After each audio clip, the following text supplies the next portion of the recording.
Ernies. This is Two Nerds and a Joke with Robert and Ernie. Thank you, Disembodied Hot Girl Voice. This is Two Nerds and a Joke with Robert and Ernie. I'm Ernie. I'm Robert.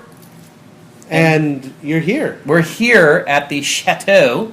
We have professional photographers and videographers today, so that's very exciting. Professionals. Yes, we're ready to go. We're ready to talk, and we got two big topics today. Two. So this is part of our regular.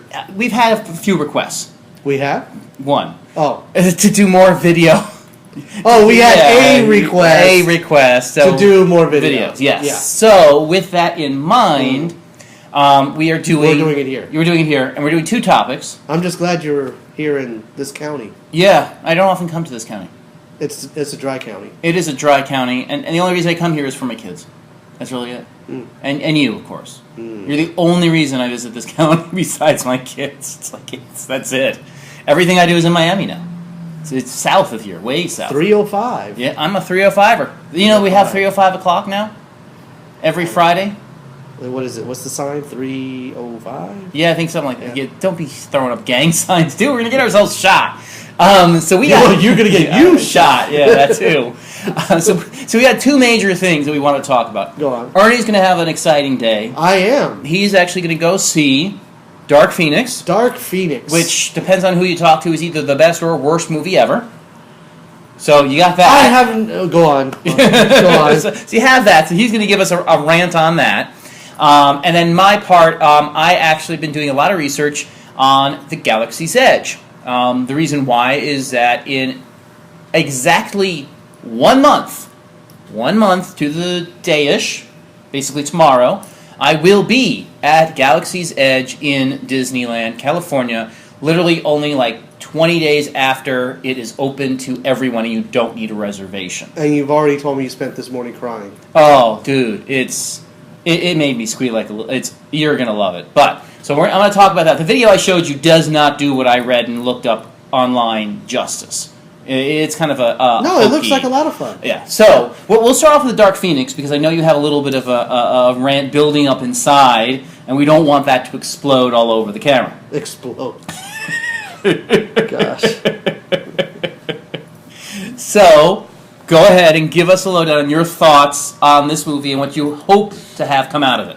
I just hope it's going to be something we haven't seen before. Now, we all have seen the original Fox trilogy of X-Men movies. Right. X-Men 1, well received, pretty decent plot. It was good. Yeah, it was a good starter. X-Men 2, okay, you want to introduce some more characters. Fair enough. A little off the beaten path towards the end there, but it was okay. X-Men 3, disaster. Yeah, I mean, even the original guy left production to do Superman. Yeah. And it was less than watchable. Yeah, it was very much less than watchable, and it was just badly plotted out, I think.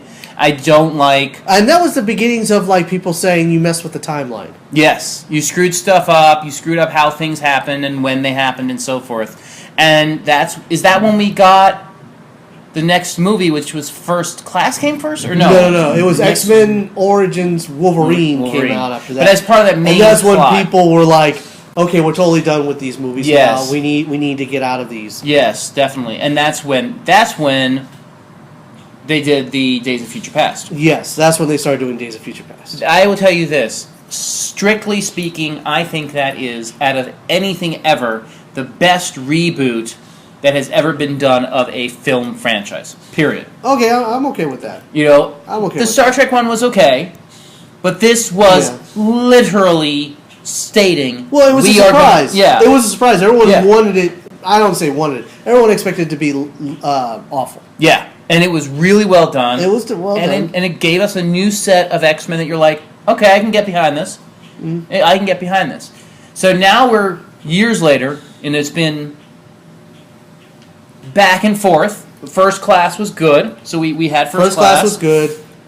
Days of Future Past was good. Apocalypse, people are... Yeah, I mean, Apocalypse. It was a good origin story for Storm. It was a good origin story for those characters. For Archangel, or they don't really give him a name. Yeah, but it's basically Archangel character. And of course, I still love what they're doing with Nightcrawler. Yeah. I think he's a great character. He's a lot of fun to watch. Was the original X-Men 2, that was the one with Nightcrawler, right? Yeah. Okay. Yeah. And that one was okay. This one, I think, is a little bit more fun. Yeah. And then you have... This is it. Supposedly, this is it. Yeah. And it is it because this is the last movie that'll be produced. By Fox solely. By Fox, yeah. So, the goals of the movie for you should be... What do you want to see? So you want something that's not been done before. Right. I don't want to see a retelling of Last Stand. Mm-hmm. I also am okay with it straying from the comic books. As long as it has a good story. Yeah. That involved way too many Marvel lines. Which is a big thing, and they're not building universe for the last movie. Yeah. Now, I've heard some of the feedback, and I don't know if you've looked up any of it. I've only saw one thing, because I don't like going to these things, watching a lot of the interwebs. Yeah. The only thing I saw was, look, it was the movie poster that said, look, everyone, we remade The Last Stand. I was like, internet, come on, man. Give it a break. It just opened. Yeah, I think the biggest issue I've heard is that it's very pretty. It's a very good action flick. A lot of Jennifer Lawrence out of makeup. Yeah, which it's fine. I guess that was her condition of coming back and making all the monies. Yeah. She doesn't want to be in the Raven. Yeah, I can't blame her, though. That's got to be painful. It's a lot. It is a lot. So... That's kind of it, then. Just a good movie. Yeah, just let it be good and fun. If this is one of those one-and-dones, I'm all right with that. Yeah. So the other topic is, again, a month from today, we are going to go to Galaxy's Edge. He in the collective Yes. Me and my wife are going, and we'll do some video from it. Here's the thing. It only has... Did you want to tell them what Galaxy's Edge is? Yeah, sorry. So Galaxy's Edge has opened in Disneyland in California first, and it will be open in Disney World. And basically, it takes place, it's a Star Wars land, basically takes place during the current film that everyone has controversy over, of course. I have seen so much negative. It doesn't stop for The Last Jedi. Like, it still continues. But this is the time frame that this movie takes place in. So here's the interesting part of it. It's not a big land. Like, there's not a lot of space there. There's only one big ride.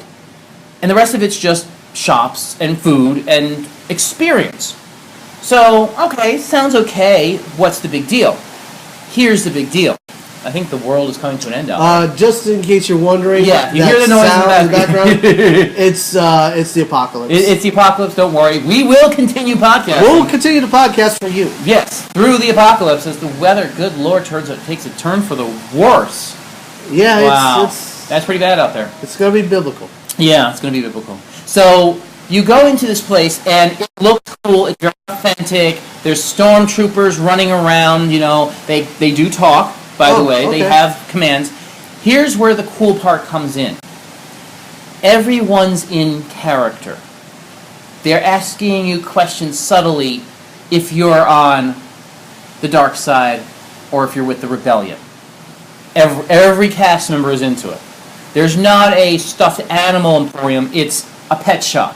Okay. And all the creatures in the pet shop move or talk or have actions, so they look like animals, real creatures. Okay. You can't find the $200 spot where you make your lightsaber. You have to find it. It's hidden. And all it has is this tiny plaque on it that says scrapyard. Are you going to do it? I don't have $200. But here's the thing, and I read an article on this. This is the cool part. Go on. It's not just a lightsaber build. Okay. It's an experience. So you go in and you get to choose what type of lightsaber. Do you want to be nature or order or justice? That chooses your color. Okay. They bring around the kyber crystals to you in a pack of 4, and there's like 10 of you there. So it's a unique experience. It's like Hogwarts. A little bit. The wand thing, kind of similar. So you pick your crystal, and you are supposed to feel which crystal speaks to you. This could be fun. The room goes dark, and you basically build in semi-darkness your lightsaber. The crystal starts glowing. It legit's glowing now, right? So you're building it, you get your handle and your hilt, and you put it into this chamber, and you lock it into position. And the kyber crystal's in there, right? Nice. The room goes dark, Yoda comes on, and talks to you about being a Padawan and the start of the Order. Cool. Very cool. The chambers all open, and your lightsaber is built. And yours it's automatically lit up, and everybody just lifts their lightsabers up around this circular table. See, that's $200 worth of experience. Never mind that's the actual, and it's almost completely battle ready. Meaning you can actually hit with it. It makes the sounds. Nice. It's made of metal. Like the hilt is metal. Mm-hmm. It's real. Mm-hmm. So, is it worth the $200? Yes, I think so. I think that it's worth it. But I just don't have that kind of money going into this for this trip. But it will be open in Disney World in the next by my birthday. Mm-hmm. So Ernie's going to take me, of course, for my birthday. No, but it'll be open. He's not. But it's going to be open by December, November, January, that kind of thing. So next year, we can save up a little and maybe do it then. It's not going anywhere. But cool. It's really that experience that I think makes it such a unique land. One of the articles was like, and this is what really got me choked up. She's like, I'm a Star Wars mom, and we went in, and you see Kylo Ren with stormtroopers just speeding down the street, and you're just like, you just stop. You know, and you just get immersed in it. Right? You're just there. Everybody's all the stall people are immersed. They wish you the holidays of their people. They greet you in their own culture Happy and their Life language. Day? Yeah, whatever. No, it's may the sun shine upon you. So all of it is their thing. Now here's the other thing: is there's I can't remember the name, how to say the name, but the language, the symbols. Oh yeah. They have them everywhere. Mm-hmm. You can go in with a translator. Like one of those translator apps, yeah. And they all say real things. So it's that makes it really kind of go, oh wow, this is seriously cool. This is not just someplace you just go. You go to Disney and you go on the rides and it's fun, it's fantasy, but you go on this and you are. The quote was from the one article I read was, this is as close as the phrase they do of immersed in a world as she's ever seen. Wow. Like, you are there. Well, you know what? They pretty much have stuck to their guns and said, all you people that love Star Wars, you're going to see a lot of the new movies at this experience, with some, I guess, throwbacks to the original trilogy. Yeah. Like the Falcon is going to be there. The Falcon is going to be there, and you can buy that Star Wars chess set. I'm in. You can buy it, and it's there, and it actually works in the queue. Mm-hmm. You can play with it and touch it. Cool. You'll see the actual helmet that Luke Skywalker used when he was whacking the droid in the original trilogy. It's in the back of number one. Number one. Yeah, you can see that it's actually in the scene in the background. And then every once in a while the Porgs kind of go crazy, and they make all the lights change, and there's a reset button that if you press, it will reset the lights. And there comes, good Lord. Yeah, we're looking at monsoon. Rain. Yes. Some Forrest Gump level rain. Forrest Gump level rain. So, in conclusion, before we get soaked, because the window is open here, I want to say, watch us, like us, love us. Come check out Star Wars. I will be making some videos of it, and we will give you an expose on our next podcast, the audio one, of what Ernie thought of the actual movie. Yes. That will be next week. We'll have that come out. Next week. So, look forward to that, guys. Like us, love us on all YouTube and all the rest. Ernie, as always. Peace out. Peace out, guys. Thank you. And that's another episode of Two Nerds and a Joke. Follow Robert and Ernie on Instagram, Twitter, Facebook, and subscribe to their YouTube channel.